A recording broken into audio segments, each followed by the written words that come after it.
Hi everyone, it's Samita. In this video, I'll be giving you my favorite tips for improving body image, self-esteem, and letting go of insecurities. And this will hopefully help you in your healing process. Stay tuned. PCOS is very much a mental health issue as well as a physical and endocrine issue.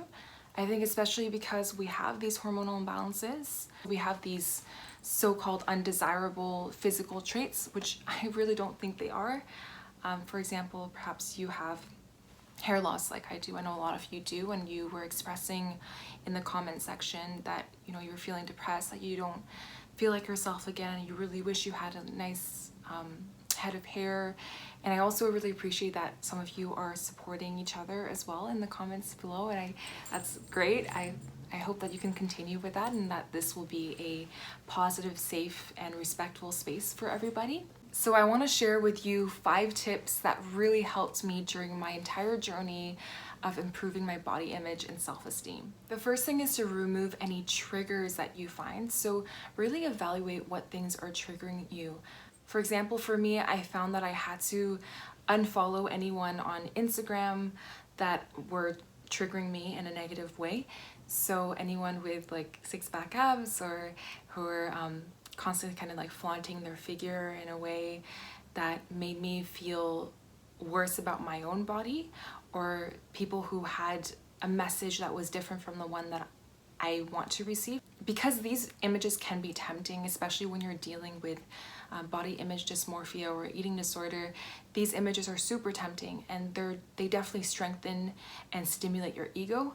So really being kind and gentle and clear with yourself that this is something that I need to do. I need to remove these triggers in order to get better. You can see a lot of advertising that are targeted towards women of certain body types, or that encourage women to match that body type, encourage women to start working on their body and restricting and working out so that they can look a certain way. So stay away from that kind of advertising.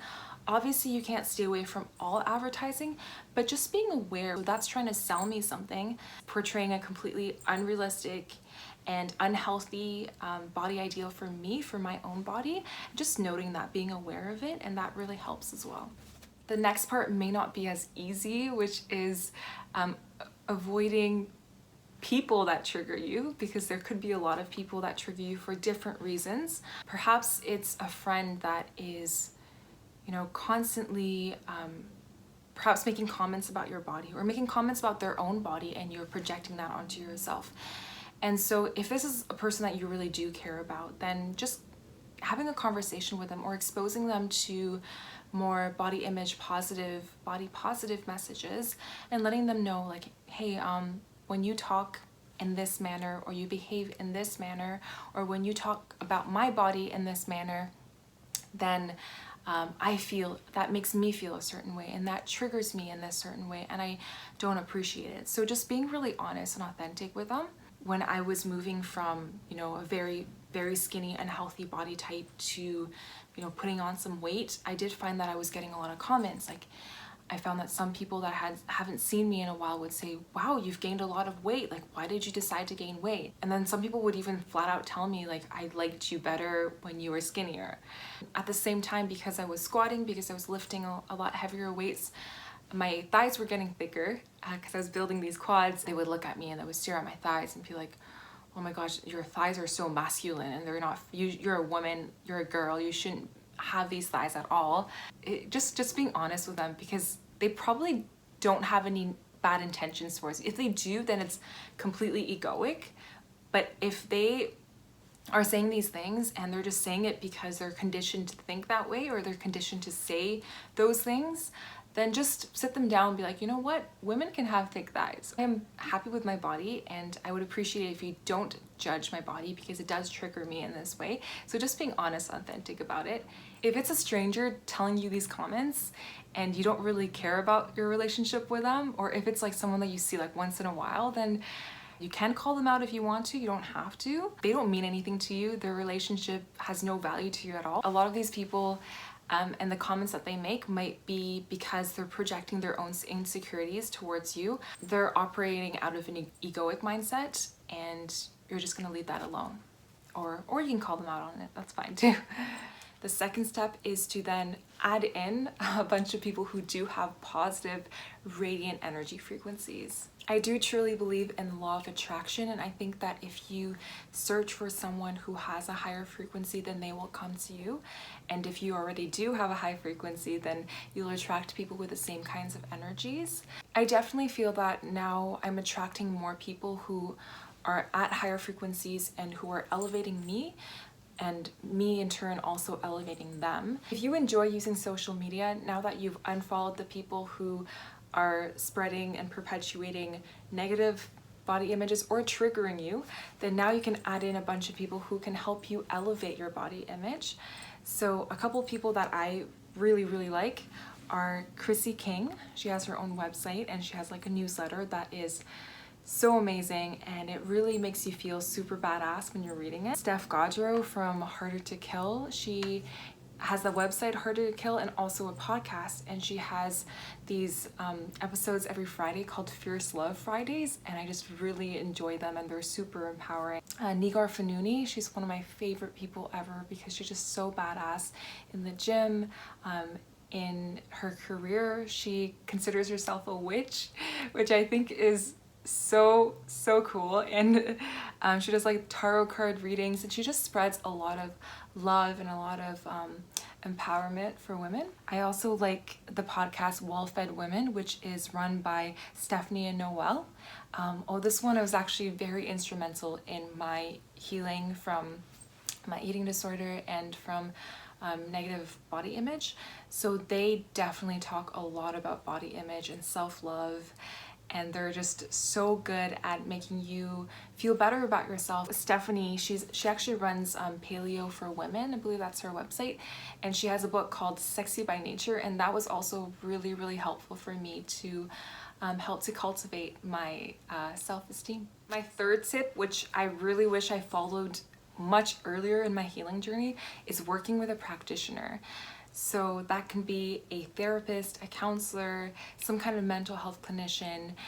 It can be a naturopathic doctor, whoever you feel clicks with you. So making sure that you meet the person and that the person vibes with you and that he or she understands what you're going through. I am so lucky that I found a naturopathic doctor who is just so empowering, so amazing, knows exactly how to make me feel better. Finding someone like that who is compassionate, who is non-judgmental, who will listen to you, like really listen to you, and not just look at you as a case study, but look at you as a person and give you actionable advice that you can actually take.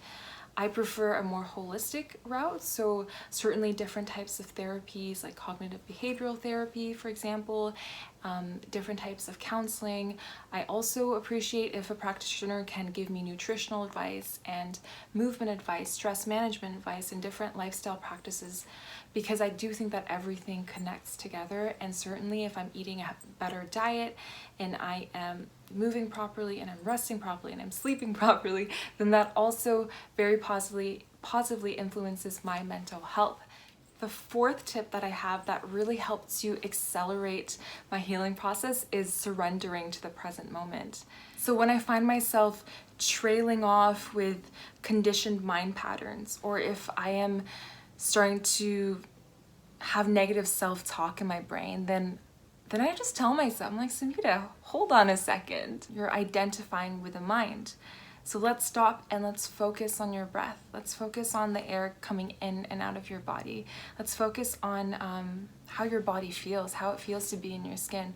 Let's focus on the ground beneath you. Having that ability to always come back and be present, that's an incredible skill to have. And it takes meditation. It takes all kinds of different mindfulness activities. So I actually learned all that from Eckhart Tolle. He's a pretty popular spiritual leader, and I just borrowed this book from the library, The Power of Now.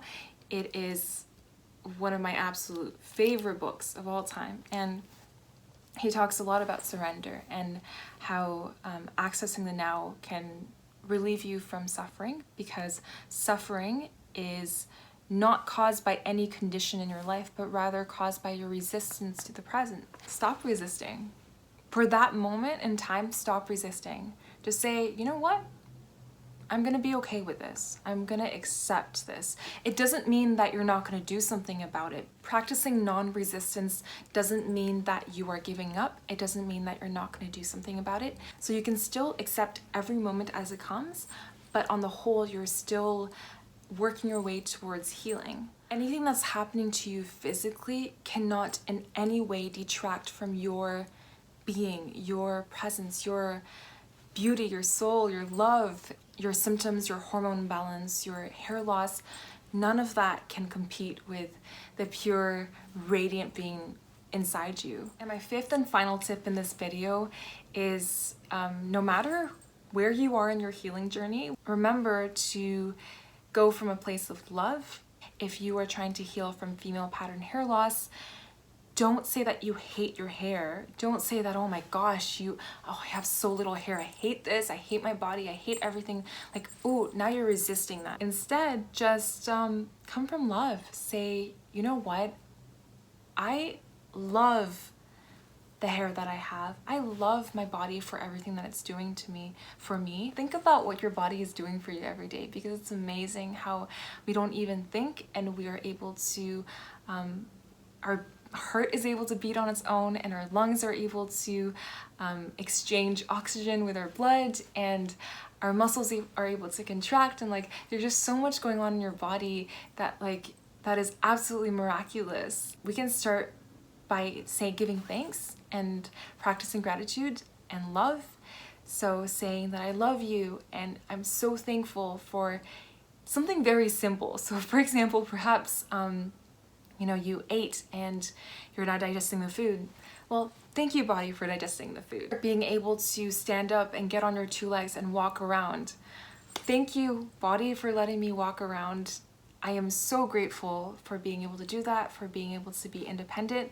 No matter who you are and what your life situation is, there is always, always something to be grateful about. And so starting from there, and then slowly healing from that place of love.